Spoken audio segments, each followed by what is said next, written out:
I'm Davey. I'm awesome. And welcome to the Comic Corner, where you guys make comments on my videos, and I respond every week. And in between responding to your comments. You know why Christmas trees can't sew? Because they lose all their needles.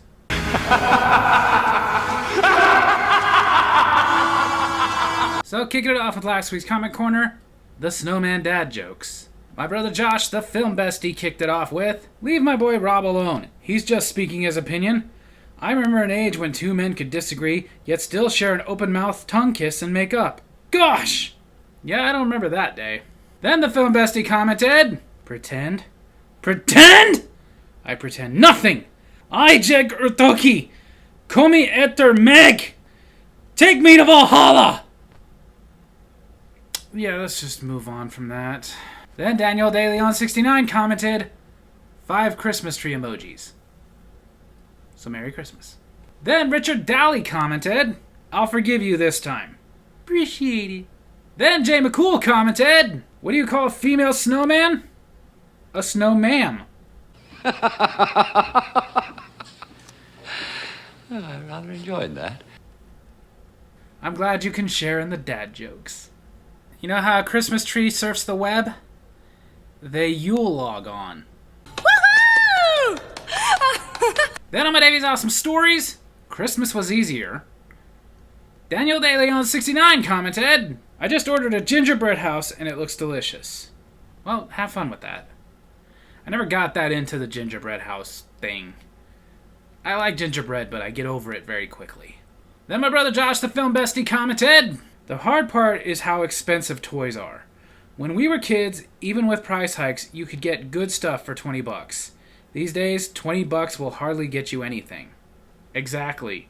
Like I said in the video, we used to take $20 and get 4 or 5 action figures. Now I can get 1. Then Jay McCool commented, "Dang, sounds like when you were a kid, Game Systems hooked it up. My first system was a Nintendo Wii. I think that came with a game, didn't it?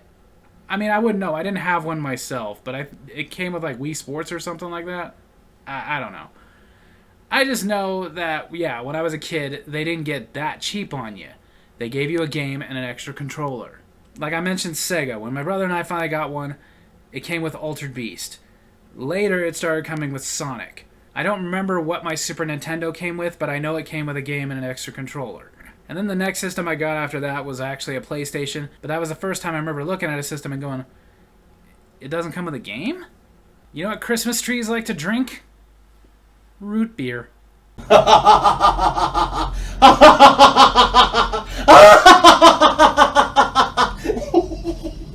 on my Davy's Awesome Wrestling, ranking WWE championships, where I took WWE championships from the time they were the WWF until currently, and then put them in order of my favorite of worst to best. The film bestie kicked it off with, the spinner belt and Steve Austin's belt were my least favorite of all. I agree with you about the spinner belt. It was freaking terrible. I didn't put Austin's in the list just because it was never an official championship. It was just his personal championship. But I will say this, it had a charm to it, being that it represented him and his personality, but I wouldn't say I love it either. Then Paul Jetto commented, "Number 2 was my all-time favorite for WWE. I kinda liked the spinner when it was just for John Cena, but it got old real quick. Even the moment it debuted and I thought it was just John Cena's belt, I was like, God, that's awful." Like I had said in the video, he had his personalized spinner United States Championship, and I've gone on record to say that the other United States Championship, the official one, I wasn't a fan of that one either, but that was better than the spinner. Then Jay McCool commented, "Of these, I'd have to say the worst of these is the spinner belt, but the best in my opinion is the Undisputed Championship. I love the Winged Eagle, but the Undisputed was so beautiful." You know, I'm okay with that. The Winged Eagle is my favorite and has always been my favorite, but I don't demand that everybody else has the same opinion as me, unlike some other people. But when I hear certain things of like, this one's better than the Winged Eagle, okay, I'm not gonna lie, it irritates me a little bit. That one doesn't bother me, because that one was also extremely gorgeous. The Christmas tree decided he was gonna become an actor. He was gonna call himself Spruce Willis. Then on my Davy's Awesome Movies, where I reviewed the Christmas movie that should have been a classic, Surviving Christmas. Paul Jetto kicked it off with, "That fruitcake bit gets me every time." Fruitcake. I love fruitcake. Num num num num num num. It is a very funny bit. And it gets me too. Especially because when I decided to film it for the original video I put it in was The Awesome Before Christmas, the first one. I just wanted to throw something in there because my brother liked fruitcake and I like to mess with him about it because fruitcake's disgusting. So he came over and I was like, film something of you freaking out, going nuts over fruitcake. And he decided to pull that out instead, which was way better than what I was thinking of. Then Paul Jetto commented, "Is it weird that I used to have a big crush on the Home Alone mom?"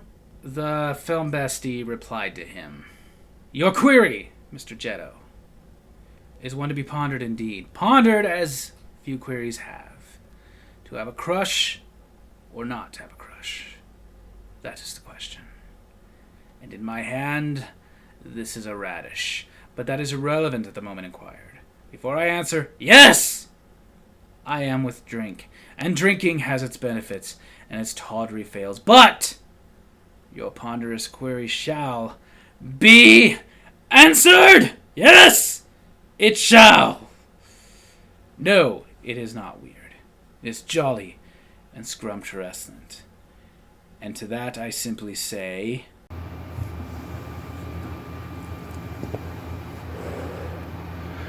Catherine O'Hara. Yeah.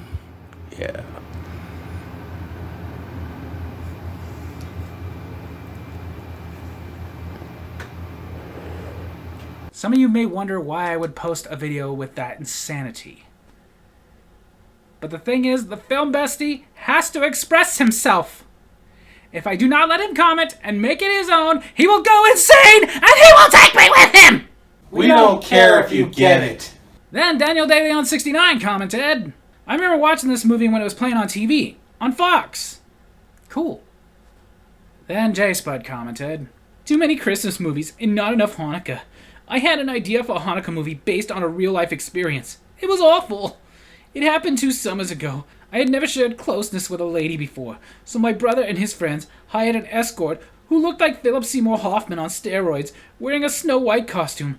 She had a gruff New Jersey voice that matched her rippling biceps. She was most unpleasant, said her name was Vinny, and incidentally she turned out to be my cousin. Anyway, to make a long story short, I ended up in a coma after she was done with me, and I didn't wake up till the last night of Hanukkah, to the sight of very unhappy family members who anticipated a good morning ceremony. I had to do the dishes that night." Yeah, I'm very unhappy you woke up too. Then Jay McCool commented, "I love this movie. I didn't know it tanked. How? It was so funny. What do critics got against Ben Affleck?" I gotta admit there that some of Ben Affleck's movies are very hit and miss. Like, some are really good, and some are just frickin' awful. But I also see what you're saying, because it does seem like even when he does make a really good movie, the critics hate it. Which is why I say, screw the critics. Then Jay McCool commented, "Really, a movie with Christina Applegate and not one Married with Children reference? It didn't open itself up for one. Sorry. Maybe I'll make it up to you and get her to be your babysitter when your mom goes to Australia."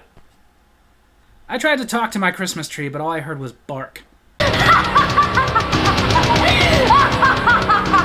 Then the final comment this week on a very old Brothers Not Lovers movie review. In fact, I think it's the oldest movie review we still have uploaded. Our movie review of Return to Sleepaway Camp. Paul Jetto commented, "I wanted to watch this movie before I saw this review. That kid Alan annoyed me so much that I had to stop the movie multiple times before finishing it. The first 3 were far better. It was cool that the original Angela came back. I like Return to Sleepaway Camp, but I will say it is my least favorite of the 4. I don't count the actual number 4, because that was basically just a clip show. But yeah, the lead they got, it didn't work. They were trying to make him like the new Angela, making us try to be sympathetic that he was getting picked on. But I can't be sympathetic when you're getting picked on when you keep starting it and egging it on. Basically, you're an instigator, and I'm supposed to feel bad that you're reaping what you sow. As far as Angela coming back, yeah, that was cool. And it surprised me. And that made me feel bad about myself that it surprised me, because it was pretty freaking obvious. You know why the Christmas tree didn't get any presents? It was naughty. So there you have it. That's my Comic Corner this week. I hope you guys enjoyed it. And if you did, make sure to hit like, hit subscribe, hit the little bell so you get notifications for when I post new videos, and leave a comment of your own to be in next week's Comic Corner. Love you guys.